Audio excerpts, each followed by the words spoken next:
एक शांत मंदिर के मध्य में एक प्राचीन और पूजनीय दर्पण लटका हुआ था। यह दर्पण किसी भी सामान्य दर्पण से भिन्न था। यह न केवल बाहरी रूप को दर्शाता है, बल्कि इसे देखने वालों के आंतरिक सार को भी दर्शाता है। कई लोग आत्मज्ञान और आत्म समझ पाने की उम्मीद में इसके दिव्य प्रतिबिंब में अपने सच्चे स्वरूप की एक झलक पाने की कोशिश कर रहे थे। एक दिन कोजी नाम का एक युवा भिक्षु मार्गदर्शन और ज्ञान की तलाश में मंदिर में दाखिल हुआ। वह अपनी आध्यात्मिक यात्रा में एक चौराहे पर थे, सांसारिक इच्छाओं के आकर्षण और आध्यात्मिक जागृति के मार्ग के बीच फंसे हुए महसूस कर रहे थे। मंदिर के बुद्धिमान मठाधीश ने कोजी की आंतरिक उथल पुथल को महसूस किया और उन्हें श्रद्धेय जैन मिरर के पास ले गए। कोजी, मेरे बेटे, मठाधीश ने धीरे से कहा, इस दर्पण में देखो और तुम स्वयं को वैसे ही देखोगे जैसे तुम वास्तव में हो। घबराहट में कोजी दर्पण के पास गया और ध्यान से देखा। सबसे पहले उसने जो कुछ देखा वह उसका अपना प्रतिबिंब था, लेकिन जैसे जैसे उसने दर्पण में गहराई से झांकना जारी रखा, उसे अपने पहने हुए मुखौटे दिखाई देने लगे। गर्व, भय और असुरक्षा के मुखौटे जो उसके वास्तविक स्वरूप को ढक रहे थे।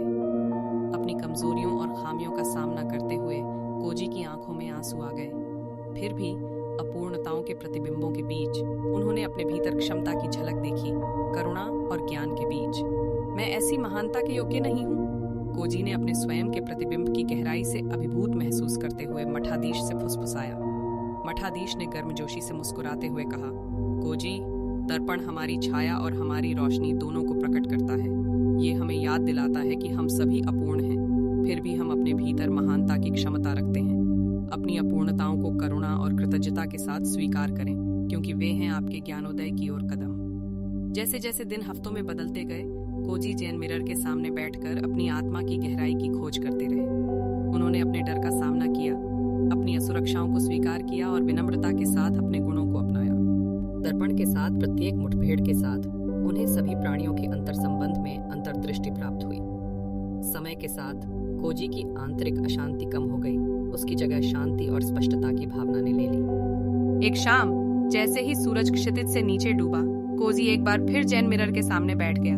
इस बार उन्होंने न केवल अपना प्रतिबिंब देखा, बल्कि उन सभी का प्रतिबिंब देखा जो उनसे पहले आए थे, भिक्षुओं, साधकों और सत्य की खोज करने वाली अनगिनत आत्माओं का।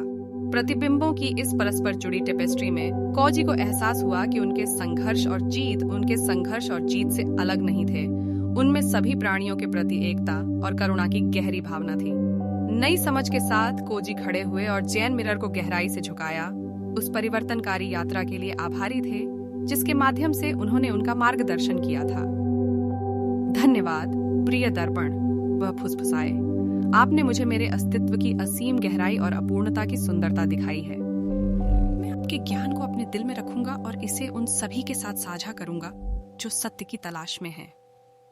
उस दिन के बाद से कोजी ने अपना जीवन दूसरों की सेवा में समर्पित कर दिया और अपने आध्यात्मिक पथ पर चलने वालों को मार्गदर्शन और सांत्वना प्रदान की। उन्हें मिरर मॉन्क के रूप में जाना जाने लगा, जो उनके द्वारा अपने भीतर खोजी गई सच्चाई और दूसरों के प्रति करुणा को दर्शाता है। जैन मिरर मंदिर में आत्म प्रतिबिंब और आत्म जागरूकता के प्रतीक के रूप में काम करता रहा, जो साधकों को अपने आंतरिक ज्ञान की ओर मार्गदर्शन करता रहा। जैसे ही दर्पण ने कोजी के वास्तविक स्वरूप को उजागर किया था, यह उन सभी को याद दिलाता रहा जिन्होंने इसे देखा था कि ज्ञान का मार्ग पूर्णता में नहीं, बल्कि उनकी अपनी यात्रा के हमेशा बदलते प्रतिबिंब को अपनाने में निहित है। और इसलिए जैन मिरर की किंवदंती जीवित रही, प्रत्येक साधक को याद दिलाती रही कि वे भी असीमित ब्रह्मांड का प्रतिबिंब थे, जो अपने दिल में अनंत करुणा और ज्ञान की क्षमता रखते थे।